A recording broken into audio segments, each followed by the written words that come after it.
সুমন্ত মশাই, বলুন মহারাজ। কাল রাতে একজন মহিলা নিজের গ্রাম থেকে পায়ে হেঁটে অযোধ্যা এই জন্যে এসেছিলেন যাতে আমার কাছে উনি ন্যায় বিচার পান। আমি রাজ্যাভিষেকের দিন এই বিষয়ে ঘোষণা করেছিলাম যে আমার রাজ্যে ন্যায় বিচার পাওয়া প্রত্যেক নাগরিকের অধিকার। যদি কারো প্রয়োজন হয় সে ন্যায় বিচার চাইতে আমার কাছে আসতেই পারে। ন্যায় বিচার চাইতে আসা ওই মহিলাকে আমার সঙ্গে দেখা করতে কেন দেওয়া হলো না? এই ঘটনার জন্য আমি ক্ষমা চাইছি মহারাজ। তার রক্ষীরা ভুল করেছে, আমিও পরে এটা জানতে পেরেছি। তার রক্ষীদের বক্তব্য হলো যে সে সময় আপনি বিশ্রাম নিচ্ছিলেন, সেই কারণেই তারা সেই সময় আপনাকে বিব্রত করাটা উচিত মনে করেনি। আমি বিশ্রাম করছিলাম। আমার বিশ্রাম নেওয়া বেশি প্রয়োজন নাকি প্রজাদের সেবা করা? শাস্ত্রতে লেখা রয়েছে যে রাজার নিদ্রা সজাগ নিদ্রা হওয়া উচিত। যেভাবে একজন সৈন্য যুদ্ধক্ষেত্রে সবসময় সজাগ নিদ্রায় থাকে, সেইভাবে একজন রাজাকেও নিদ্রার সময় প্রজাদের প্রতি সজাগ থাকা উচিত।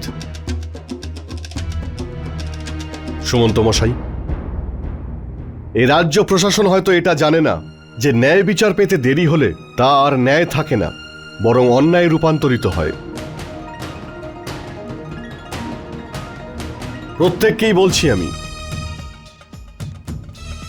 আজ থেকে অযোধ্যার রাজা রাম এই রাজমহলের বৈভবপূর্ণ জীবনযাত্রার মধ্যে থেকেও একজন সন্ন্যাসীর মতো জীবন কাটাবেন।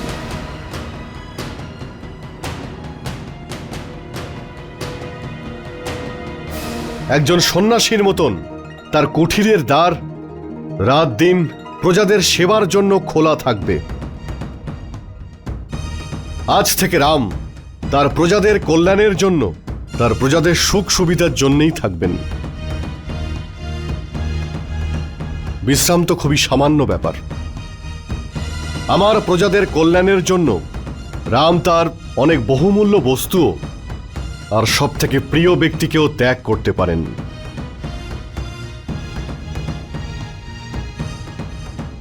আর যদি কোনো কর্মচারী প্রজাদের আমার কাছে আসতে কোনো বাধা দেওয়ার চেষ্টা করে, তাকে কঠোর শাস্তি দেওয়া হবে। আপনি মহান মহারাজ। নিজের প্রজাদের এমন হিতাকাঙ্ক্ষী রাজা এই পৃথিবীতে আর দ্বিতীয় কেউ নেই।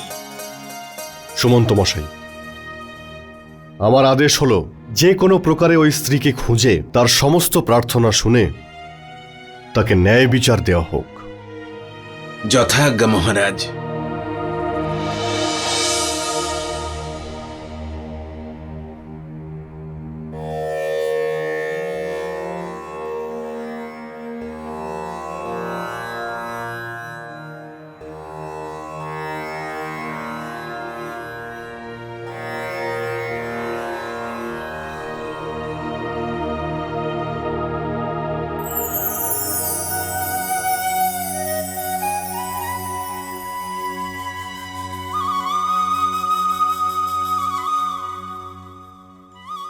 রাম, সীতা আমায় বলল ন্যায় চাইতে আসা কোনো অজানা স্ত্রীর জন্য তোমার মন শান্ত নেই। হ্যাঁ মাতা, যখন আমার মন অশান্ত হয়ে যায় তখন আমার মাতার কথা খুব মনে পড়ে। মাতা, বনবাসের সময় যখন আমি তোমার থেকে দূরে ছিলাম তখন আমি তোমার স্মৃতি থেকেই শক্তি অর্জন করতাম। মাতা, আজ আমার একটা ভুলের জন্য একজন স্ত্রী ন্যায় বিচার পেলেন না। আমি দ্বার রক্ষীদের সঠিক নির্দেশ দিতে পারিনি। আমার সমস্ত পূর্বপুরুষেরা এই রঘুকুলের কীর্তিতে তাদের যোগদান রেখেছেন। অনেক মহান রাজা এই বংশেই জন্মেছেন, যাদের কীর্তি আজও প্রত্যেকে মনে রেখেছেন। মাতা, আমাকে আশীর্বাদ করো, আমি যেন ওনাদের মতো প্রজাদের কল্যাণে নিজের জীবন সমর্পণ করতে পারি। আমার আশীর্বাদ তো সবসময় তোমার সাথে আছে। আজ রাজসভায় তুমি যে ঘোষণা করেছ সে সম্পর্কে আমি জানি। এর আগে কখনো সূর্যকুলের কোনো রাজা, এমনকি তোমার পিতা স্বর্গীয় মহারাজ দশরথ এরকম ঘোষণা করেননি। রাম, তুমি তো আগে থেকেই তোমার প্রজাদের কথা চিন্তা করেছ। মাতা, একটা কথা বলো, যখন আমাদের পিতা এরকম কঠিন পরিস্থিতিতে পড়তেন তখন উনি কি করতেন?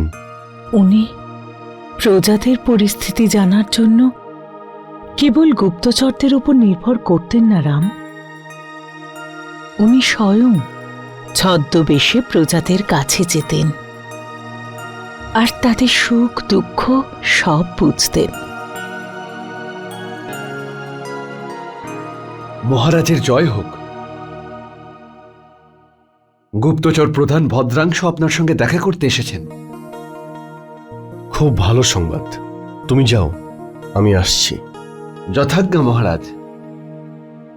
ও অবশ্যই ওই স্ত্রীর সংবাদ নিয়ে এসেছে।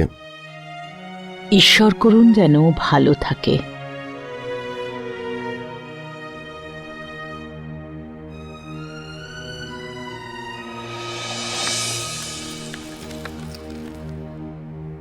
প্রণাম মহারাজ।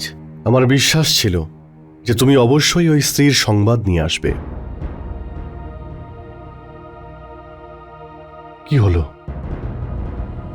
ওনার কোনো সংবাদ পাওনি তুমি?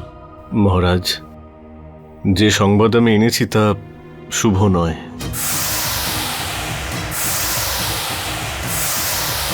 মহারাজ, যে সংবাদ আমি এনেছি তা শুভ নয়।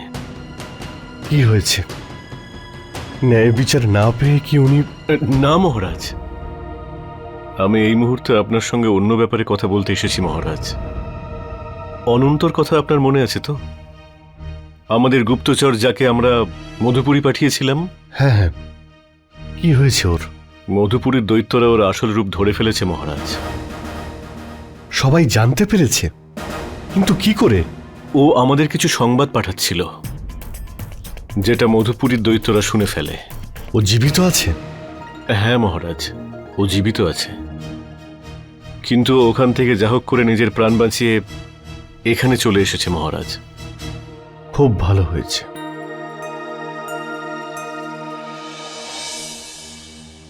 অনন্ত, অনন্ত, মহারাজ রাম তোমাকে দেখতে এসেছেন। শান্ত হও অনন্ত, না হলে তোমার খুব কষ্ট হবে। প্রণাম মহারাজ।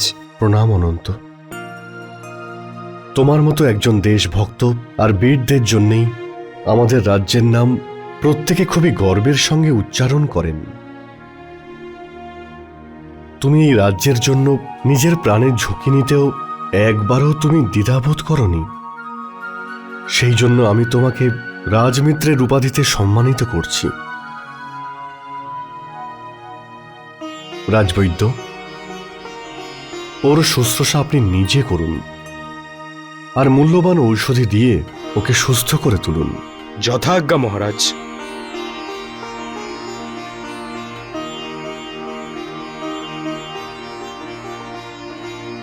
ভদ্রাংশ। হ্যাঁ মহারাজ। তুমি তো আমাকে বললে না যে ওই স্ত্রীর তুমি কোনো সংবাদ পেয়েছো কিনা? মহারাজ, আমাদের গুপ্তচর আর সৈনিকরা ওকে খুঁজে বার করার চেষ্টা করছে। অর্থাৎ ওরা ওনাকে এখনো খুঁজে পায়নি?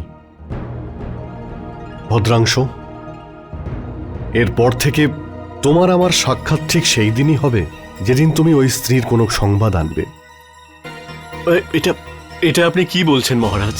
আমি এটাই বলছি, যতক্ষণ না তুমি ওনার কোনো খোঁজ পাচ্ছ ততদিনের জন্য আমি তোমাকে রাজসেবা থেকে মুক্ত করছি।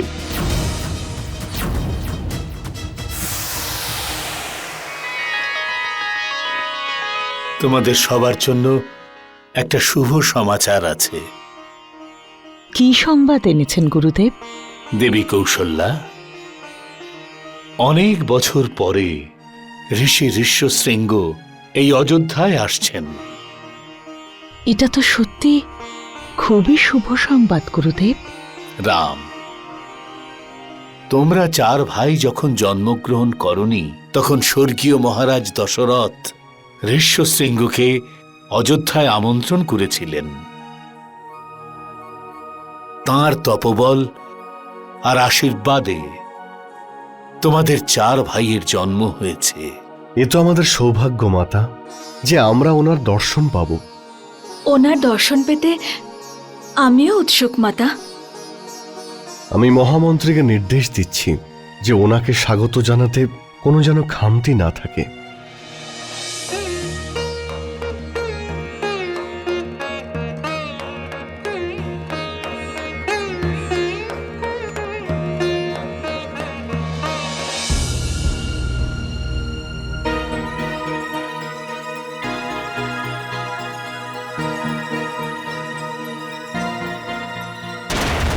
কি হয়েছে ঋষিবর? সব ঠিক আছে তো?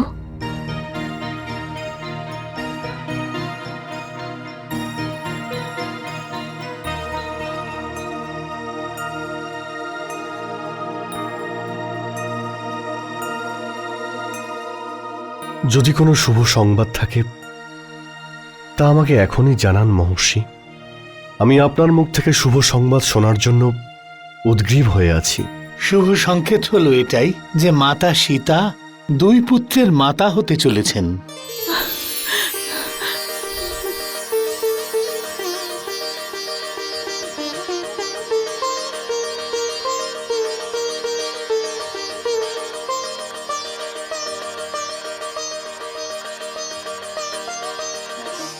রাজরানী সীতার পরে উর্মিলা, সুতকীর্তি আর মান্ডবী 2 পুত্রের মাতা হবে।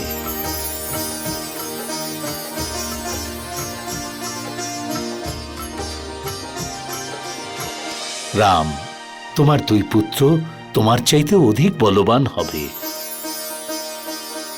তারা তোমার চাইতেও বেশি মাতা সীতার সংস্কার প্রাপ্ত হবে।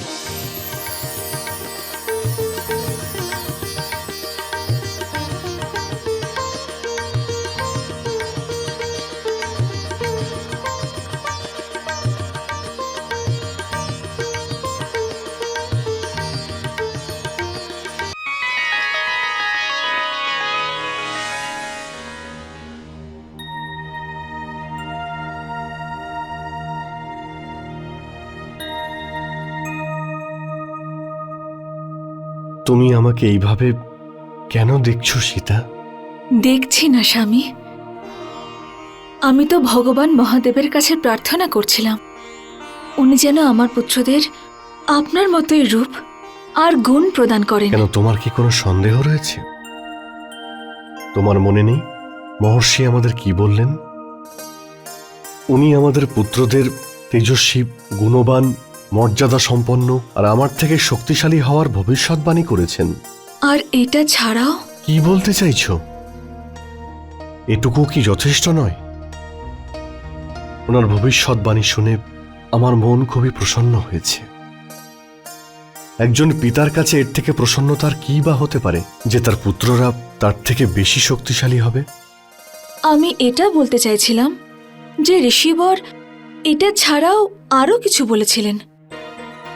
উনি এটা বলেছিলেন যে আমাদের পুত্ররা তাদের পিতার চেয়ে বেশি তাদের মাতার থেকে সংস্কার আর ধৈর্য প্রাপ্ত করবে। আমার মনে তখন থেকেই সংশয় হচ্ছে যে উনি এমনটা কেন বললেন। এ তো খুবই সরল ব্যাপার। তুমি সারা জীবন ত্যাগ আর সংযমের উদাহরণ হয়ে থেকেছ। যখন আমাকে বনবাসের আদেশ দেওয়া হয় তখন তুমি রাজ্যপাট আর রাজমহলের সুখ সব ত্যাগ করেছিলে। 14 বছর এক বনবাসী কন্যার মতন সাধারণ জীবনযাপন করে সংযমের মর্যাদা তুমি সবাইকে দেখিয়ে দিয়েছ। সীতা, যদি তোমার ত্যাগ আর সংযমের এক অংশ আমাদের পুত্ররা পায়, তাহলে এর থেকে অধিক প্রসন্নতার কি হতে পারে? এর চেয়ে বেশি প্রসন্নতার বিষয় তো হতেই পারে না। কিন্তু জানি না কেন তখন থেকেই আমার মন বিচলিত হয়ে উঠেছে। মহর্ষি তো আমাদের পুত্রদের আশীর্বাদ করেছেন, তাহলে তুমি এত চিন্তিত কেন? জানি না, কিন্তু তবুও আমার মনে হচ্ছে যে ঋষিবর ভবিষ্যতের এমন কিছু সংকেত দিয়েছেন যা আমরা কেউই স্পষ্ট রূপে দেখতে পারছি না। তুমি অকারণে চিন্তিত হচ্ছ সীতা। হয়তো এই অবস্থায় সমস্ত স্ত্রীদের মনে বিচলিত করার চিন্তাধারা আসে। মহাদেব করুন যেন এমনই হয়। কিন্তু আপনি প্রসন্ন তো স্বামী? এইরকম পরিস্থিতিতে যতটা প্রসন্ন থাকা যায় আমি ততটাই প্রসন্ন। কোন পরিস্থিতি স্বামী? কোনো অশুভ সংবাদ আছে কি? না সীতা, কিন্তু যেদিন থেকে আমি ওই দুঃখিনী স্ত্রীর কথা জানতে পেরেছি, যিনি ন্যায় বিচার চাইতে এসেছিলেন, কিন্তু ওনাকে খালি হাতে ফিরে যেতে হয়েছে, সেদিন থেকে আমার মন অশান্ত হয়ে আছে। আমি বাস্তবে সেদিনই প্রসন্ন হব যেদিন উনি ন্যায় বিচার পাবেন।